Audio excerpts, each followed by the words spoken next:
Para sa episode na to, obvious nyo naman sa title, di ba? Ang ganda na itong piece na to. Ayun o, tignan nyo naman yung print. Buong buo pa, di ba? Tapos, dated siya ng 1999. Tignan nyo tong bumungad sa akin sa neck shop. So, Nike ACG na jacket. So, kukunin ko to. Boss Jack. Pakita ko lang. Flex ko lang, mabilisan. So gamit ko pala tong Stussy hat ko na hindi ko ganong nasusuot.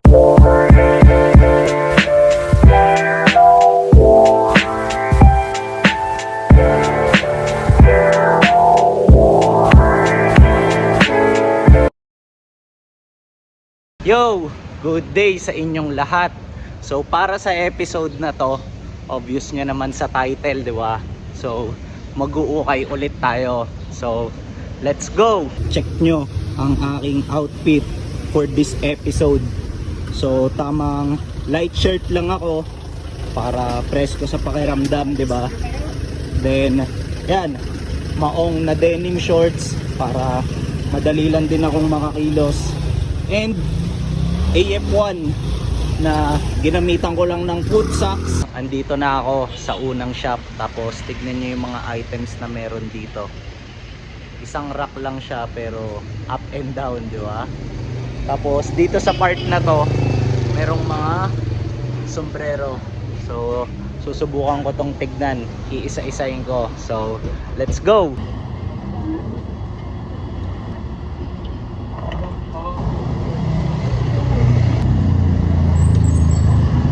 Yo, dito sa mga hats, so ito yung mga na-appreciate ko, although puro lang sila mga random.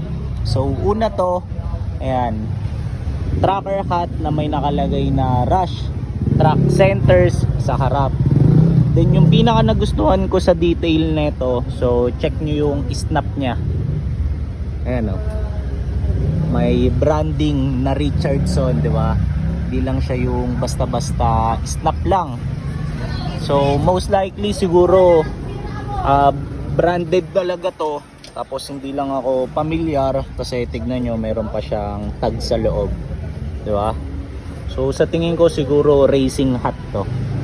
So ito yung unang item na ipapakita ko for this episode. Tapos itong next naman, so nagandaan lang ako sa mga kulay na ginamit dito sa piece na to kasi tignan nyo.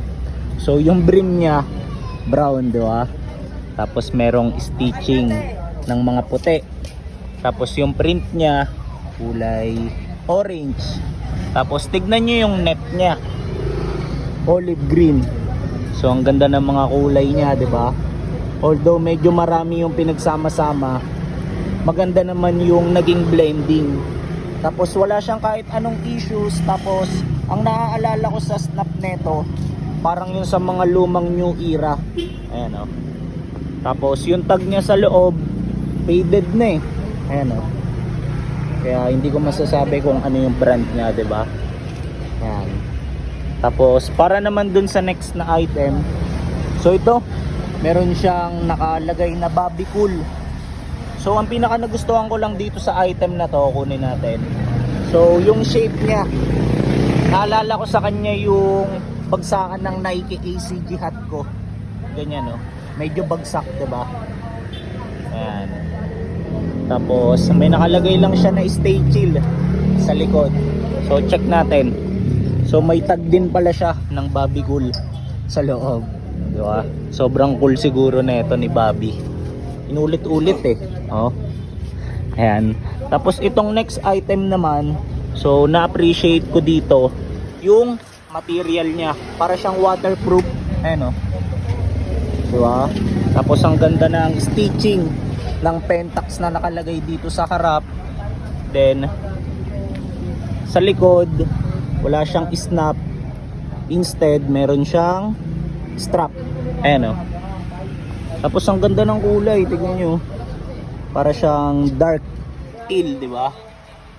Ayan. Tapos check natin yung tag. Wala na yung tag niya eh, cut na. Pero sa tingin ko itong item na to kaparehas niya tong sunod. So check nyo yung material, di ba? Parehas sila. Tapos dito naman may nakalagay lang na ewan ko kung ano to, Dicrit.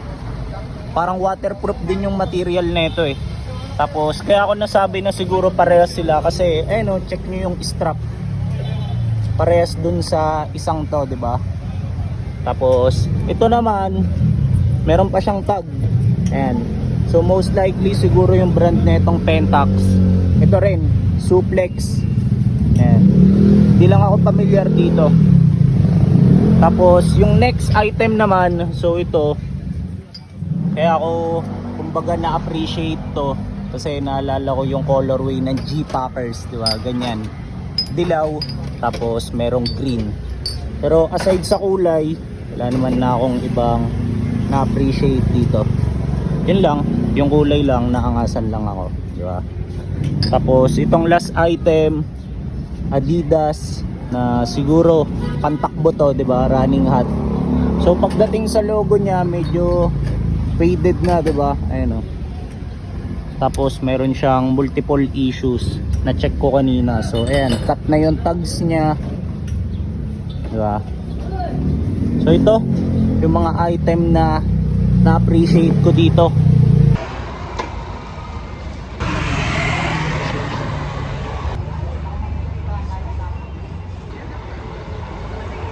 Dito naman sa mga t-shirt and long sleeves. So ito yung mga nakita kong mabisa. Run lang natin ng mabilisan kasi pinagsama-sama ko na sila.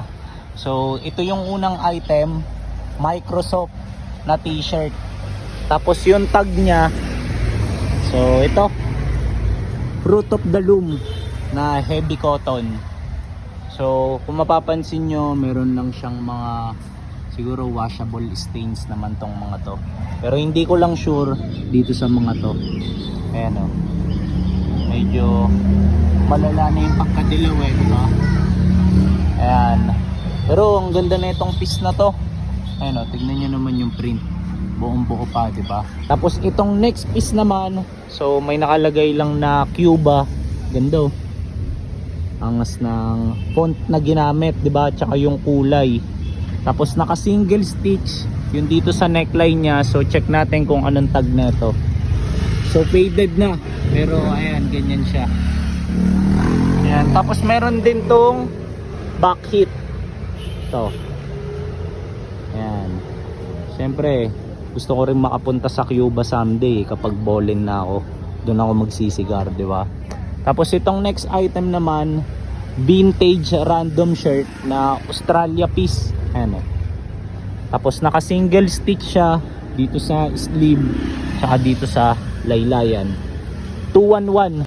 Yo, so update lang, as of now meron na rin ako mga nakuwang items. So 3 or parang 4, mga ganon.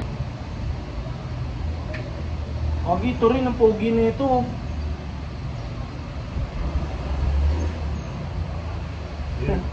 Tingnan nyo naman. Yung print niya lang, meron lang siyang planet Earth sa harap tsaka sa likod. Ano? Pogi no? Ano naman na ito?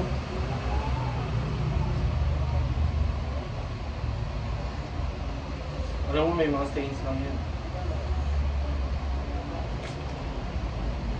Ganda na ito. Nike shirt. Tapos yung tag niya, wala na eh, burado na.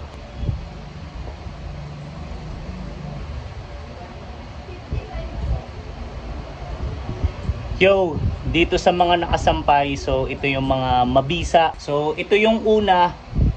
So yung tag niya and brand is Hanes. Ayan o.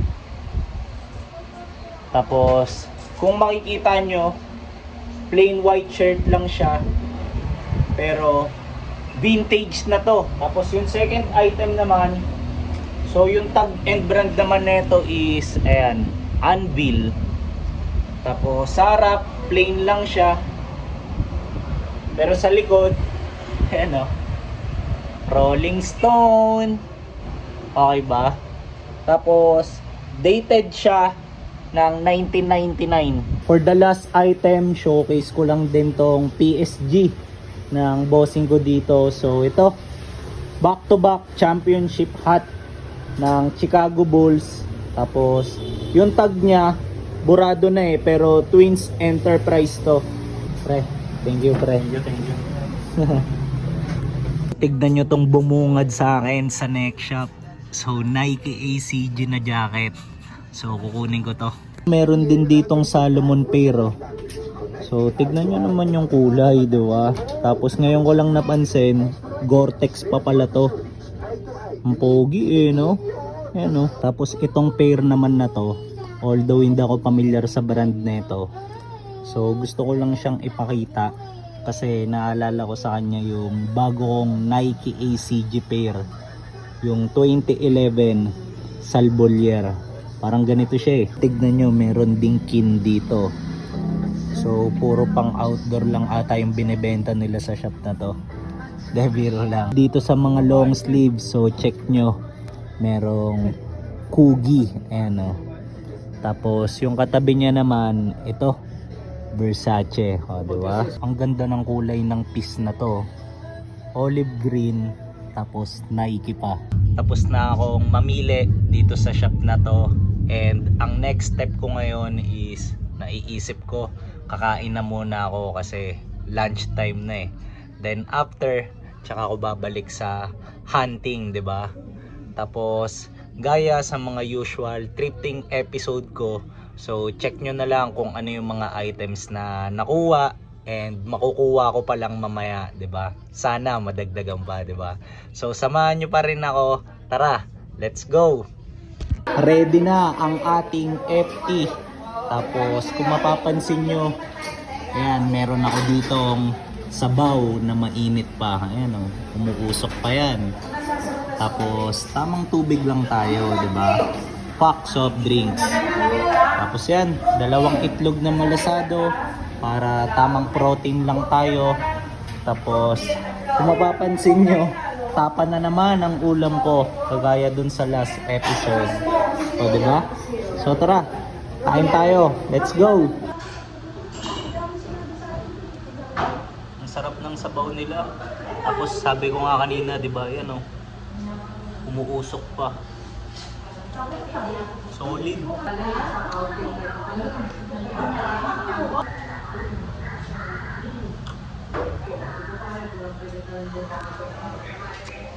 Yo, so since kakatapos ko lang kumain, so ang naiisip ko, ang next move ko na is pupunta ako dun sa usual spot kung saan ako nag-uukay. Then baka ayun na yung maging last stop ko, 'di ba? Bago ako umuwi. Tapos ito, busog ako. And ang naiisip ko, medyo magpapahinga lang ako saglit. Kasi ang kagandahan, naka-aircon dito eh. Para hindi rin mabigla yung katawan ko, 'di ba? So samahan niyo pa rin ako sa mga magiging trip.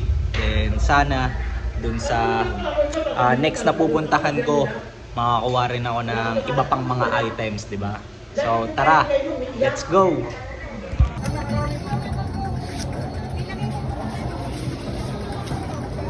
Yes po.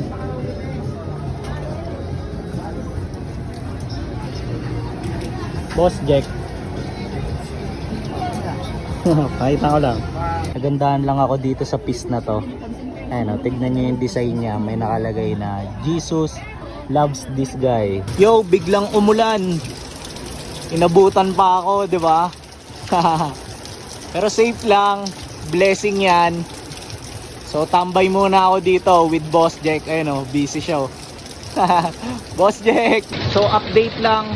So stop na rin ako sa pagpili ng mga items kasi kung ano man yung mga dinatnan ko last time dito, so ayun pa rin yung mga t-shirt na meron si Boss Jack and pinapaubos niya na lang. Tapos at the same time, so medyo malolobat na rin tong phone kasi kanina ko pa to gamit, 'di ba? Kaya ayun, nag-decide ako na hihinto na rin talaga ako sa paghahunt. So takits na lang tayo maya-maya kapag nakauwi na ako para review natin ng sabay-sabay yung details ng kada item na nakuha ko, 'di ba? So samahan nyo pa rin ako hanggang sa end ng episode na to. So tara, let's go. Yo, so ito nakauwi na ako. Then ang kagandahan, di rin ako masyadong ginabi, di ba? Tapos ito, katapos ko lang maligo. Ayan. Tapos kung mapapansin nyo, flex ko lang mabilisan. So gamit ko pala tong Stussy hat ko na hindi ko ganong nasusuot. Tapos ito, flex ko lang din. So Nike shirt na modern. Tapos meron lang siyang embroidered logo dito. Tapos ito naman printed. So siningit ko lang, 'di ba? Kasi naangasan ako sa getup ko ngayon eh. Tapos since nandito na nga tayo sa outro, so syempre papakita ko na yung mga items na nakuha ko for this episode. Tapos iilan lang naman sila and syempre hindi ko napapatagalin. So start na natin. Let's go! So para sa unang item, so ito pants siya. Tapos anong klaseng pants? So buklatin ko lang. Ganito siya kapag kabuo. Ayan. So track pants. Medyo mahaba pala to, diba? Ayan. Then anong track pants? So pakita ko sa inyo yung tag and yung brand niya. So ito Adidas, diba? So ito, ang plano ko sa item na to, gagawin ko siyang pambenta. So wala tong kahit anong issue, okay? Tapos yung design niya, ayan, meron lang siyang embroidered logo dito sa isang gilid. Ayan. Tapos by the way, naisip ko lang din pala, bale ipa-flash ko dyan sa screen yung exact dimes neto. Okay? Yung waistline niya, yung length niya, pati yung leg opening dito sa baba. Tapos para naman sa ating second item, so medyo nahagip na, pakita ko na. So ito, hat siya. Tapos nakuha ko to dun sa unang shop, dun sa bossing ko. So anong hat to?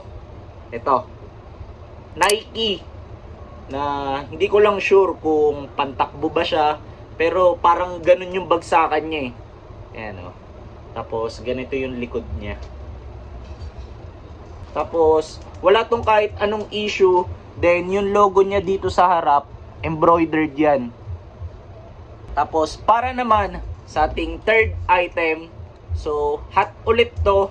Tapos pakita ko na sa inyo kung anong item. So ganito yung itsura niya. So ito gagamitin ko pala siya as PSG. Okay? Tapos yung reason kung bakit ko siya kinuha and kung bakit ko siya na-appreciate, kasi wala, may nakalagay lang na Mountain Equipment Company. Tapos meron lang siyang ayan, adjustable strap. Tapos sa loob, ayan, meron siyang mga tiketa. Tapos nagandahan din pala ako, bukod sa shape nito, na-appreciate ko yung kulay niya. Para siyang gitna ng navy blue and gray.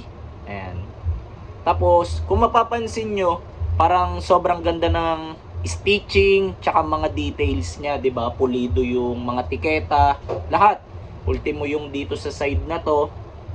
Ayan. So, nag-research ako kung ano ba tong Mountain Equipment Company. So, Canadian brand pala to. Tapos, ang focus nila is mga pang-outdoor, ito, na items din. So, natuwa lang ako kasi syempre meron na naman akong bagong nalaman and natutunan na brand, 'di ba? Na at least just in case na meron akong mga ma-encounter na ganito sa mga susunod na thrifting episode ko, aware na ako sa ganito. Then para naman sa ating fourth item, so kakulay ito ng suot ko ngayon, tapos t-shirt siya. So buklatin ko na, ganito siya kapag kabuo. Plain lang siya, di ba? Na kulay pula, tapos wala na siyang any back hit. Kung mapapansin nyo, wala na siyang tag. Ayan o. Bakit? Kasi ginupit or kinuha. So ang brand nito is Pro Club. Tapos ang bala ko dito, gagamitin ko siyang pwedeng pang daily, di ba? So why not? Or pwede rin pang alis kasi maganda pa naman yung condition niya para sa akin eh. So, medyo faded na siya pero kaya ko pa rin i-rock to. Confident ako. O, diba? Ganyan ang spirit. So, para naman sa ating fifth item, charan! Pakita ko lang muna ang hood. So, Nike ACG. na jacket. Ayan. Tapos, sa totoo lang, medyo hindi ko alam kung paano ko to i-discuss kasi ang ganda ng details nito. So, siguro unahin ko na lang from top to bottom, di ba? So, pagdating sa hood niya, meron siyang, ayan, natatago na hood. Ayan, kung mapapansin nyo. Di ba? Tapos, ang kagandahan sa kanya, ayan o, baga kapag suot-suot na siya, para siyang pang gorp core. So, ito, medyo nakatakip dito. Ayan. Sa bibig. Tapos, ang kagandahan, meron siyang, ito, yung naa-adjust dito sa bandang gilid ng mga hood. Tapos, ang lupit na itong mga to. Bakit? Kasi, tignan nyo, meron pang mga branding ng ACG. Ano ba yun? Hindi ko mapakita eh. Hindi ko maangguluhan eh. Pero basta yan, meron siyang Nike ACG dun sa mga puller. Yun. Tapos, wala tong kahit anong issues. Then, chinek ko kanina, working naman yung zipper. Ultimo yun dito sa hood niya. Tapos, ito, working din to. Tapos, ang kagandahan, naka-double zipper to. Ayan o. Tapos, ito, bala ko sana tong gawing PSG. Pero, medyo maliit siya. Pakita ko sa inyo yung tag niya. Ayan o, medium on tag lang siya. So ito, bala ko tong i-dispose for 1.5. Sa mga ganun ko siya nakikita kasi nakakapagbenta rin ako ng mga ganitong piece eh. Tapos para naman sa ating second to the last item, so balik lang tayo sa t-shirt. Tapos bago ko ipakita tong item na to, so para sa mga madalas nanonood sa akin dito kahit dati pa, for sure alam nyo na matagal ko na gustong magkaroon ng ganitong item. Tapos, ayun, pakita ko na sa inyo. So, ganito siya kapag binuklat. Ayan. Okay. Tapos, ganito yung likod niya. Meron siyang back hit. Ayan. So, ano bang brand nito? So, ito. Big Dogs. Di ba? Ayan. So, ayun nga, 'di ba? Meron ako mga previous episode dati na palagi ako nakakakita nito. Tapos usually kaya hindi ako kumbaga makabili kasi malaki yung mga nakikita kong item. Pero ito, sakto sa akin. Tapos share ko lang kung bakit gusto kong magkaroon ng ganito. So, wala lang. Nahangasan lang ako sa kanya. Ang ganda ng pangalan niya eh, ano, Big Dogs. Tapos na-appreciate ko na sobrang ganda ng tiketa nila. Kasi lahat ng na-encounter ko na ganitong item, puro naka-hard tags eh. Tapos puro ganito. Ayan o. Diba? Sobrang detalyado. Ayan. Tapos meron pa siyang another tag. Ayan. Diba? Tapos nagagandahan din ako sa logo nila. Ito kasi yung logo nila eh. Ayan. Big Dogs. Tapos, gumawa na rin ako ng konting research dito habang sinasanitize ko to kanina. So, share ko lang. So, tong aso pala na to, Saint Bernard yung lahi niya. Tapos, ang pinaka nagustuhan ko sa history netong item na to, so, ginawa lang to ng mga magtotropa habang nasa outing sila. Naisip nila na gumawa ng brand. Tapos, ito nga yung napagkamapan nila. Big Dogs. Tapos, part pala ng kwento nito, so nag-start tong brand na to nung 1983. So kahit papano, kumbaga ano na rin siya, 'di ba? Rich in story na rin, 'di ba? Tapos ito, share ko lang din pala. So hindi ko ganong na appreciate yung likod nito. Ayun, may nakalagay lang siya na agenda for the day. Pero regardless, kinuha ko pa rin. Bakit? Kasi nga gustong gusto kong magkaroon ng ganito eh. Tapos ang kagandahan pa, puti, 'di ba? So sobrang daling bagayan, tapos ang linis tignan. Press ko lang gamitin if ever, tapos wala siyang kahit anong issue. Ano? Tapos pasok sa size ko. Tapos nakuha ko pala to doon sa unang shop sa bossing ko. So salamat dito, boss. Tapos hindi ko lang sure, unahan ko na kayo kung vintage ba to. Pero regardless, mga hindi ko na yun kinonsider. Basta sabi ko lang, gusto ko magkaroon ng ganito, maganda siya sa mata ko, and that's it. Ganun lang. So ito, yung ating second to the last item, big dogs. Tapos para naman sa ating last item, so ito siya. Charan! So, random shirt. Ayan. Tapos ganito yung likod niya. Then, although random lang to, so na-appreciate ko siya. Bakit? Kasi ito yung tag niya. Ayan. Uy, wait lang. Medyo naarangan ko ata. Ayan. Screen Stars. Tapos, nagandahan lang din ako sa kulay ng mga design niya. Kasi ang naalala ko sa kanya, parang New York Knicks. Di ba? Orange, tapos merong, ayan, asul. Tapos ang ganda lang ng combination kasi merong pang green, pero kumbaga nag-blend in ng maayos yung mga kulay, hindi naging masagwa tignan. Tapos going back lang sa ibang details nito, so naka single stitch siya all the way. Ayan, pati dito. Then sa laylayan. Excited na rin akong ipamorma to, sa totoo lang.